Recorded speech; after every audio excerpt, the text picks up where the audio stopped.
Welcome to iGod Today. Today is March 4th, Sunday, and I am Father Soney Sebastian, a Divine Word missionary priest. Let us look at today's liturgy and reflect on it.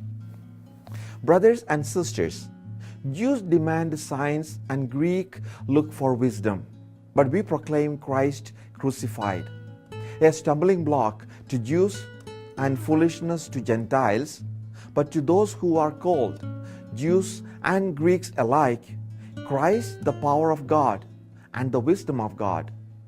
For the foolishness of God is wiser than human wisdom, and the weakness of God is stronger than human strength. The Gospel presents a dramatic scene where Jesus shows himself as Lord of the temple. He is chasing the animal traders, the money changers from the temple with whip, turning their tables. They were needed because only Jewish money could be offered in the temple. Roman coins had the image of Caesar Augustus and so were regarded as idolatrous, and they had to be exchanged for Jewish coin. There must have been real chaos as the animals were running everywhere, the birds flying all over, and the people trying to escape. He said, "Take this out of here and stop making my Father's house a marketplace."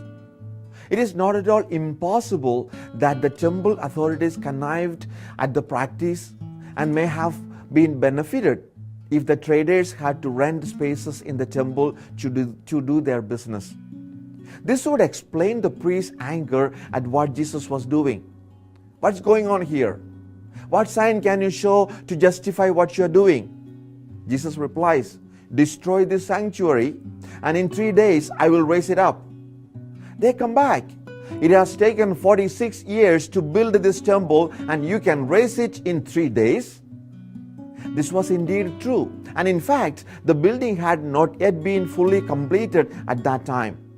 But Jesus was speaking about another sanctuary, another temple where God lived, His own body. Through this event, we are reminded during Lent of what we are preparing to remember and celebrate, the death and resurrection of Jesus. Jesus' death and resurrection is the very heart of our faith. But as Paul explains, writing to the Christians in Corinth, we proclaim Christ crucified, a stumbling block to Jews and foolishness to Gentiles, but to those who are called Jews and Greeks alike, Christ the power of God and wisdom of God.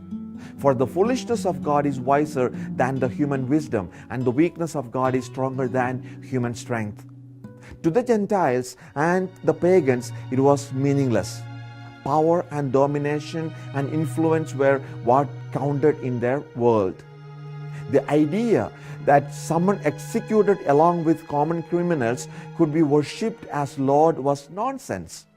It was something to be ignored and laughed at as rubbish, as it still is for many in even our own society.